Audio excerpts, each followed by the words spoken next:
Hey, good morning from Eastern Tennessee. This is the next round of hens. Hopefully they're all hens, but looks like a couple roosters in there.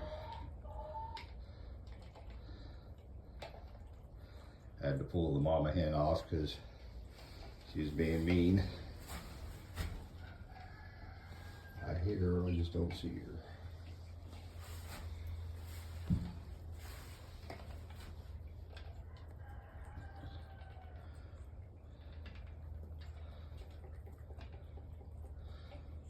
Getting that age where we need to switch them from the floor to a hanging water and food.